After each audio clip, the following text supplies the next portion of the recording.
Aujourd'hui, j'ai envie qu'on compare ensemble nos priorités avec notre emploi du temps. Parce que si on prend le temps d'observer tout ça, on se rend compte que notre planning ne reflète pas du tout nos priorités. Et si on n'y fait pas attention, on peut rapidement se perdre et se rendre compte au bout d'un moment qu'on est peut-être passé à côté de sa vie et on n'est pas ici pour ça. Donc, vous me connaissez maintenant, j'ai besoin de savoir comment vous vous sentez sur une échelle de 0 à 10, 0 étant je suis au fond du trou et 10 étant tout est parfait. Et j'ai besoin aussi que vous réfléchissiez à ce que vous attendez de cette vidéo, qu'est-ce que ça va changer dans votre vie, qu'est-ce que ça va vous apporter et éventuellement ce que vous allez pouvoir transmettre autour de vous grâce à ce que vous allez voir par la suite. Donc, maintenant, j'aimerais que vous posiez la question vraiment, est-ce que quand vous regardez votre emploi du temps, est-ce que ça reflète vraiment vos priorités ou celles des autres?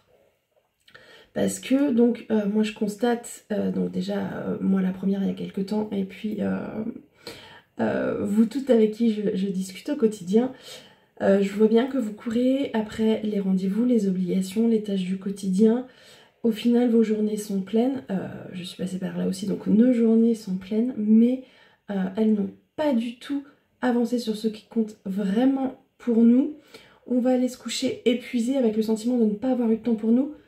Je précise quand on a le temps d'y réfléchir. C'est-à-dire que bien souvent, on est tellement fatigué qu'on ne réfléchit à rien, on se pose, on s'endort et c'est tout. Et c'est que pendant les périodes de creux, donc peut-être... Alors c'est quoi une période de creux?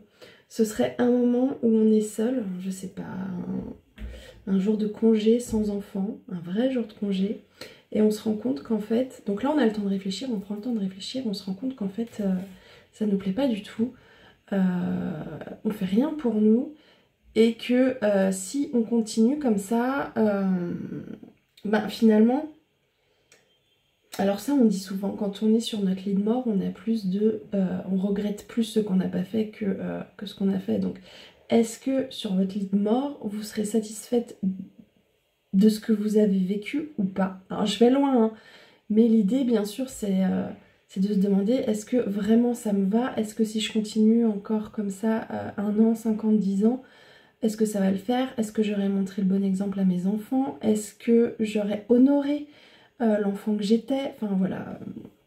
Est-ce que ma vie a été à la hauteur de ce que je pouvais offrir au monde? Donc, voilà pourquoi c'est important de se poser la question, est-ce que vous vivez en pilote automatique? Est-ce qu'un jour, vous allez vous réveiller en vous disant, mais Mazette, comment j'ai fait pour me perdre en chemin? À quel moment je suis sortie de ma propre vie, à quel moment j'ai décidé que les autres comptaient plus que moi et que tous les rêves que j'avais ne comptaient pas. Et donc bien sûr, parfois c'est trop tard, mais c'est bien aussi de se rendre compte que en étant pilote automatique, on passe aussi à côté de son énergie, de sa créativité et même du sens de sa vie. Donc là je vais encore plus loin, donc le sens de sa vie. Pour moi c'est ça qui donne de l'énergie, c'est quand on est vraiment aligné. Quand on fait des choses qui nous tiennent vraiment à cœur, alors là on a de l'énergie pour tout, on a un super sommeil parce qu'on est satisfaite de nous. Et donc c'est vers là que moi je vais et que je souhaite vous emmener. Donc comme je vous disais souvent, hein, les sujets que j'aborde sont des choses que moi-même j'ai vécues. Donc pendant longtemps, moi j'ai fonctionné comme ça aussi, je faisais passer tout le monde avant moi, donc vous savez quand on est maman, c'est comme une évidence, les enfants passent avant, les obligations passent avant, voilà, tout passe avant, les rendez-vous, la maison, les courses, enfin tout ce qui est logistique, et puis les enfants, ils ont besoin de sortir, même si vous êtes épuisé, vous avez qu'une envie, c'est de faire une sieste ou de vous poser avec un chocolat chaud devant la télé. Si les gamins ont envie de sortir, vous allez sortir, et tant pis si vous ne vous écoutez pas. Et donc, moi pareil, je suis passée par là, je disais oui à tout, et au final j'étais vidée, j'étais frustrée, j'avais une sensation de m'oublier complètement. Et avant même de me rendre compte que je m'oubliais, c'est mon corps qui me l'a fait remarquer. Donc avec des douleurs dans le dos, avec la sciatique, avec les brûlures d'estomac, avec la grosse fatigue, avec les maux de tête, enfin voilà, avec tout ça. Et donc un jour j'ai compris que mon emploi du temps était le reflet finalement de ce que je choisissais de tolérer. Et que j'avais le droit de choisir autrement. Et c'est ce que j'arrive à faire maintenant. Alors c'est pas forcément facile, mais pour vous donner un exemple, hier soir après le centre de loisirs, Maëlan avait envie d'aller au parc. Et moi j'avais pas envie. Et bien, vous savez quoi, j'ai dit non. Donc évidemment elle était très fâchée, elle était très en colère. J'ai dit ok, je comprends. Je comprends que tu sois en colère, c'est normal que tu sois fâchée. Voilà, tu avais envie d'aller au parc, tu ne peux pas y aller.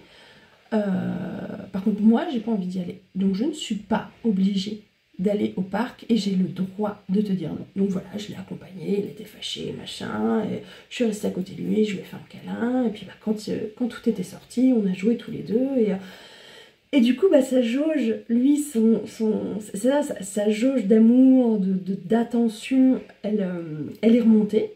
Donc là, il a pu jouer tout seul. Et puis bah, moi, de mon côté, j'ai pu me poser, scroller sur le téléphone, tout simplement, parce que c'était ça que j'avais envie de faire à ce moment-là. Et ça, il y a encore quelques mois, ça aurait été impossible, inimaginable. Mais c'est ce qui m'a valu le burn-out parental aussi. Hein. Tout est à double tranchant. Hein. C'est bien de s'oublier, mais au bout d'un moment, on a l'impression de se sacrifier, que c'est bien pour les autres. Sauf que quand on finit au fond du trou et que on a à peine la force de se lever, c'est pas forcément rendre service à sa famille. Je pose ça là. Faites-en ce que vous voulez. Donc, maintenant, ce qui vous intéresse, c'est comment j'ai fait.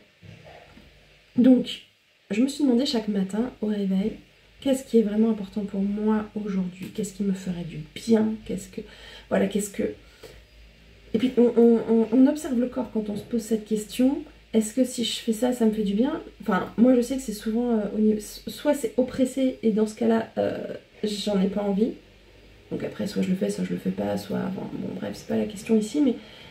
Et par contre, je me pose une autre question. Ok, et si je fais ça, est-ce que j'en ai envie? Et là, si je sens tout s'ouvrir, ok, donc c'est ça que j'ai envie de faire. Donc ça me donne une direction pour la journée. Bien sûr, je prends en compte qu'on a des obligations et c'est ok. Maintenant, la question, c'est comment on peut les rendre agréables. Par exemple, s'il faut absolument passer l'aspirateur, bah, peut-être écouter de la musique et chanter pendant qu'on passe l'aspirateur. S'il y a du linge à mettre à sécher, pareil, soit de la musique, soit un podcast, soit une série, enfin voilà, peu importe. On peut rendre tout ça agréable. L'idée, c'est vraiment de mettre quelque chose d'agréable dans quelque chose de désagréable. Je sais pas si ma phrase est très claire, mais je pense qu'avec l'explication que j'ai donnée avant, ça passe. Donc, première chose, on se demande ce qu'on a envie de faire le matin.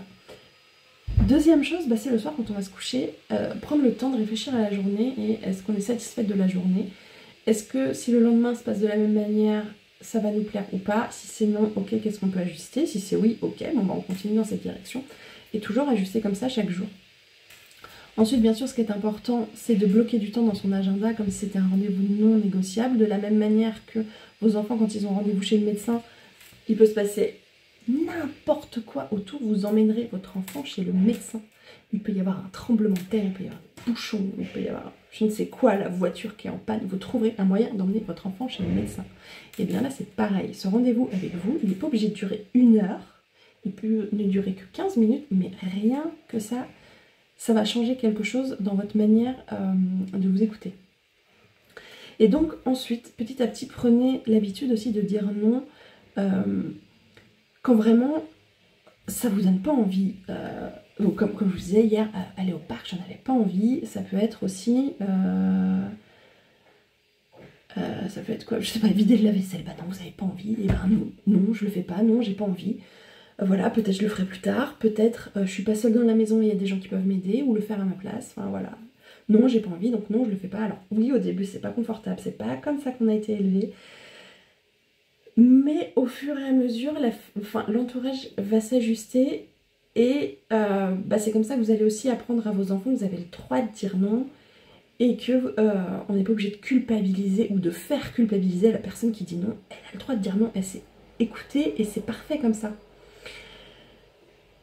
Et donc voilà, ce sont des petits ajustements comme ça qui vont changer les choses au fur et à mesure. Ça va pas être un changement radical, mais plutôt un truc petit à petit. Et donc, d'où l'importance d'y réfléchir le soir quand vous vous couchez.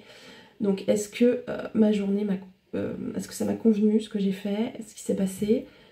Si oui, ok, je continue comme ça. Sinon, qu'est-ce que je peux ajuster? Ok, alors là, j'ai dit non, non, non, à ça, ça, ça. Est-ce que j'ai culpabilisé? Si oui, pourquoi et comment je peux faire? Est-ce que non, c'était tout à fait ok et tout le monde a compris? Ok, super. Donc ça veut dire que ça, je peux y couper. Enfin voilà, vraiment ajuster chaque soir. Chaque soir ou chaque dimanche soir. Quand vous prévoyez, quand vous programmez votre semaine, vous pouvez y penser le dimanche soir aussi. Voilà ce que je voulais partager aujourd'hui. Donc bien sûr, je vous invite à suivre ces étapes. Donc je les répète, le matin se demander ce qui est vraiment important pour vous. Le soir se demander si la journée a été agréable pour vous.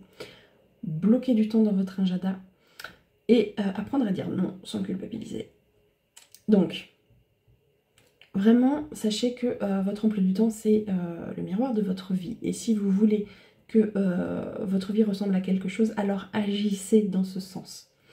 Donc, si vous voulez qu'il reflète vraiment vos priorités, vos vraies priorités, commencez par choisir un moment rien que pour vous. Ça, c'est vraiment la première étape. Bloquez 10-15 minutes dans votre agenda, là, maintenant, pour tous les prochains jours de la semaine, à partir d'aujourd'hui jusqu'à dimanche prochain, si on est dimanche. Je sais pas si ça vous fait toute une semaine, voilà. Et donc, si vous avez envie d'aller plus loin, si ça vous semble déjà une première étape, mais vous avez envie d'aller plus loin, sachez que c'est exactement ce qu'on fait dans le programme Remets-toi au centre, ainsi que dans la communauté. Donc c'est un endroit où on est vraiment entouré de personnes qui vont dans la même direction. Je fais très attention aux personnes que je fais rentrer dans cette communauté. Il n'y a vraiment pas n'importe qui. Et ça va continuer comme ça. Je ne suis pas prête à vendre à n'importe quel prix. Voilà, je veux vraiment qu'on soit toutes entourées de personnes dans la même dynamique. Bien sûr, on a toutes des hauts, des bas, et c'est ok.